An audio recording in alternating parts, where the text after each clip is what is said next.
मेरी प्यारी प्यारी माताओं एवं प्यारे बंधुओं, आप सभी के हृदय भवन में विराजमान श्री युगल सरकार के चरणारविंद में मैं बारंबार प्रणाम करती हूँ, वंदन करती हूँ।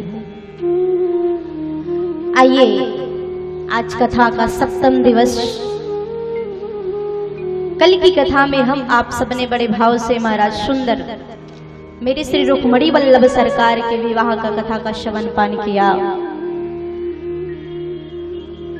महाराज सूत जी महाराज कहते हैं, राजा परीक्षित, मेरे गोविंद ने एक दो विवाह नहीं किया, मेरे प्रभु ने महाराज एक साथ 16,108 रानियों के साथ सुंदर विवाह संपन्न किया था। तो राजा परीक्षित प्रश्न करते हैं, प्रभु 2-4 विवाह कृष्ण करे मुझे समझ में आता है, लेकिन 16,108 कन्याओं के साथ एक साथ विवाह, प्रभु ये कैसे संभव हो सकता है? और ये कैसे संभव कि 16,000 रानियां 16,000 स्त्रियां एक साथ मिल गई हो? ये तो प्रभु के सिवा कोई और कर नहीं सकता। तो ये कथा आप मुझे विस्तार पूर्वक सुनाइए कि मेरे प्रभु 16,000 रानियों के साथ कैसे विवाह किए और रुक्मणी को छोड़ करके मेरे प्रभु का अन्य विवाह कैसे हुआ। ये सारी कथा आप मुझे विस्तार पूर्वक श्रवण करा दीजिए। तो मेरे सूत जी महाराज कहना प्रारंभ करते हैं, सत्राजितम कीमं करोद ब्रह्मण्येष्म कल्विषा स्मयन्त कुतस्य कस्माद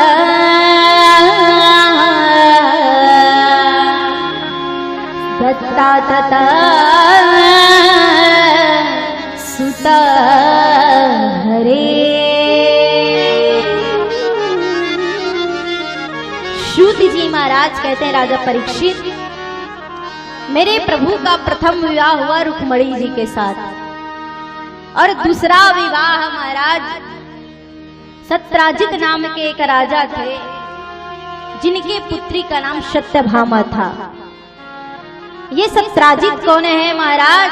तो ये वही सत्राजित है महाराज जो इस मंतक मणि को चुरा करके लेकर गए थे और धोखे से आज द्वारिकाधीश के ऊपर आज इल्जाम लगा दिया महाराज कि द्वारिकाधीश ने मणि चुराया है।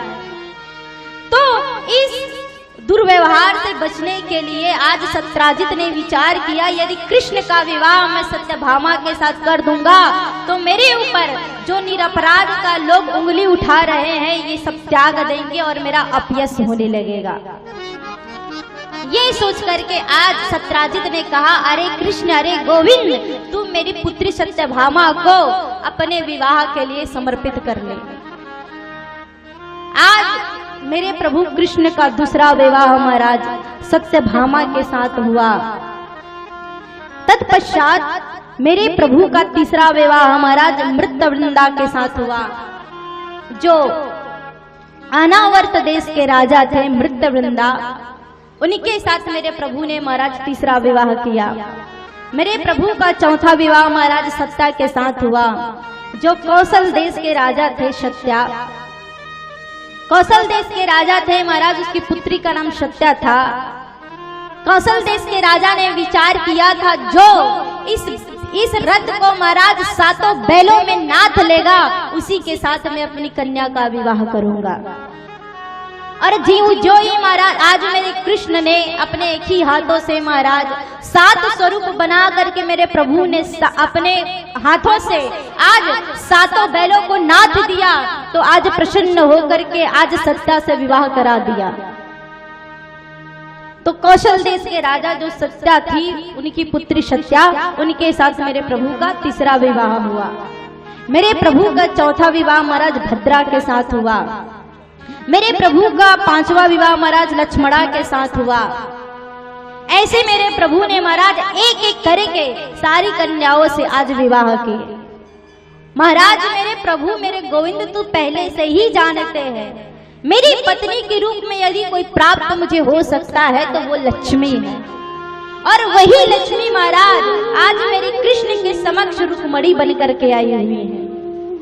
मेरे गोविंद जब जब भी अवतार लेते, जब जब भी जन्म लेते हैं तो केवल माँ रुक्मणी से, माँ लक्ष्मी से ही विवाह करते हैं।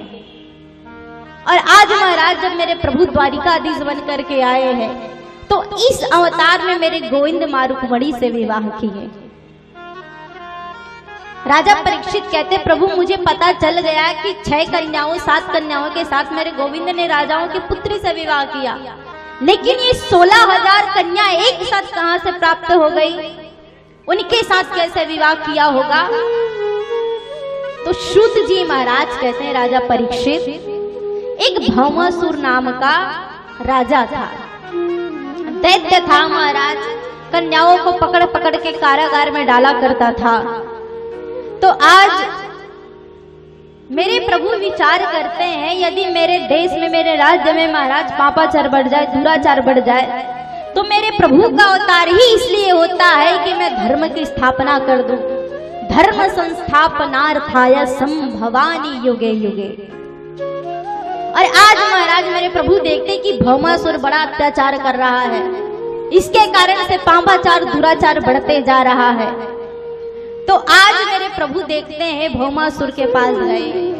भौमासुर महाराज अपने आप को भगवान कृष्ण के समान मानता था कि कृष्ण यदि इतने सारे स्त्रियों से महाराज विवाह कर सकता है तो मैं क्यों नहीं कर सकता, मैं भी कृष्ण की तरह विवाह करूंगा। सारी कन्याओं को महाराज चुरा चुरा करके ले आता, अपने कारागार में बंदी बना लेता। सोचता था कि जब मेरे समक्ष 16,000 कन्या इकट्ठा हो जाएगी तो सबके साथ एक साथ मैं रासलीला करूंगा, एक साथ मैं सबके साथ विहार करूंगा। आज महाराज मेरे प्रभु देखते हैं कि भौमासुर का अंत आ गया है। मेरे गोविंद गए महाराज, भौमासुर को अनेक प्रकार से समझाया, लेकिन भौमासुर कहाँ मानने वाला। जिसके अंदर पाप की प्रवृत्ति भरी हो महाराज, उसे कौन समझा सकता है। गए मेरे गोविंद और जा करके आज सारी कन्याओं को महाराज आज जेल से बाहर निकाला, कारागार से बाहर निकाला। कारागार से जैसी बाहर निकाले सारी कन्या प्रसन्न हो गई। इधर भौमासुर का उद्धार करते हैं मेरे गोविंद। कन्याएं हाथ जोड़ करके आज गोविंद से प्रार्थना करते हैं, प्रभु हे नारायण, इंद्रेण हस्तचित्रेण हतकुंडल बंधुनवा हतमारामिन्द्रियास्थेन व्यापितो भवचेष्टितम्। जब सारी कन्याओं को महाराज आज कारागार से बाहर निकाले तो सारी कन्याएं हाथ जोड़ करके खड़ी हो जाती हैं, हे गोविंद, हे प्राणधन, हे प्राणनाथ, ये मूर्ख भौमासुर हम सब कन्याओं को जेल में डाल करके रखा है। अब हम यदि घर भी चले जाएं महाराज तो हम क्या करेंगे घर जा करके? ना कोई पुरुष हमसे वर्ण करेगा, ना कोई पुरुष हमें अपनाएगा महाराज, क्योंकि भौमासुर के यहाँ हम इतने दिनों तक रह रहे हैं तो हमें स्वीकार कौन करेगा। इसलिए गोविंद हम सभी स्त्रियां आपसे प्रार्थना करते हैं, निवेदन करते हैं, गोविंद आप ही हमें पति रूप में प्राप्त हो जाओ। और आज जैसी सारी गोपियां आज महाराज सारी स्त्रियां निवेदन की है मेरे प्रभु से, तो गोविंद कहते अरे सखियां, जिसे संसार दुत्कारे ना उसे मैं अपना बना लेता हूँ। और महाराज प्रभु सत्य ही कहते हैं, जिसे संसार में कष्ट मिलता हो, जिसे संसार में दुख मिलता हो, यदि वो मेरे प्रभु के चरणों में चले जाए महाराज तो मेरे प्रभु तो अपने बच्चों की भांति प्रेम करते हैं। जिमी बालक राखई महतारी, जिस प्रकार एक माता पिता अपने बालक की रक्षा करते हैं, ठीक उसी प्रकार मेरे प्रभु भी अपने बालकों, अपने भक्तों की रक्षा करते हैं। आज सारी सखियों ने वर्णन किया तो आज मेरे गोविंद सबको आशीर्वाद दिया, ठीक है गोपियां, ठीक है स्त्रियां, यदि तुम मुझे अपने पति रूप में प्राप्त कर ही चुके हो तो तुम सबको आओ, मैं अपने हृदय से मन से तुम सबका वर्ण करता हूँ, तुम सबका पाणी ग्रहण स्वीकार करता हूँ। यही 16,000 रानियों के साथ आज मेरे गोविंद ने महाराज एक साथ पानी ग्रहण किया।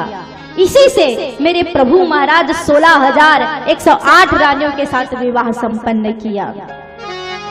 कबहू पूरे ना भय नींद वास और सारे बंधन छोड़ के अरे भजले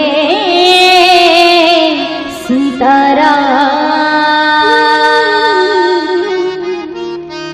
मेरे प्रभु कहते हैं जिस प्रकार एक व्यक्ति के जीवन में महाराज जितना महत्वपूर्ण उसका परिवार होता है, उतना ही महत्वपूर्ण यदि कोई मनुष्य प्रभु के नाम को अपने जीवन में ला ले महाराज, तो फिर तो धन्य ही हो जाए।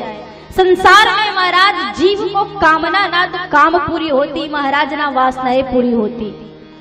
ये जीवन में यदि एक इच्छा है महाराज तो कल दूसरी इच्छा आ जाएंगे, दूसरी इच्छा पूरी हुई महाराज तो तीसरी इच्छा आ जाएंगे। ये इच्छा और कामनाएं महाराज कभी जाने वाली वस्तु नहीं है। जिस प्रकार महाराज किसी व्यक्ति को डायबिटीज हो जाए, डायबिटीज यदि जड़ से चली जाए ये कभी संभव हो ही नहीं सकता महाराज। उस डायबिटीज को कंट्रोल करने के लिए महाराज डॉक्टर हमें टेबलेट दे सकते हैं। यदि हम टेबलेट को महाराज समय समय में ग्रहण करते रहेंगे, समय समय में लेते रहेंगे तो डायबिटीज महाराज कंट्रोल में बना रहेगा, फिर वो बढ़ेगा नहीं। लेकिन यदि मनुष्य चाहे कि जड़ से खत्म हो जाए डायबिटीज तो वो जाने वाली वस्तु नहीं है। ठीक उसी प्रकार महाराज हमारे अंदर से काम क्रोध लोभ मोह मात्सर्य ये जो है ना, ये जाने वाली वस्तु नहीं है महाराज। लेकिन मनुष्य यदि जीवन में परमात्मा रूपी टेबलेट को यदि महाराज सनई सनई ग्रहण करता रहेगा महाराज, तो जीवन में काम क्रोध लोभ जो भरा पड़ा है वो कंट्रोल में बना रहेगा, वो संयम में बना रहेगा, फिर बढ़ने की आवश्यकता नहीं है। जब राम नाम रूपी टेबलेट आप लेते रहेंगे तो एक दिन ऐसा होगा महाराज कि अपने आप वो खत्म हो जाएगा।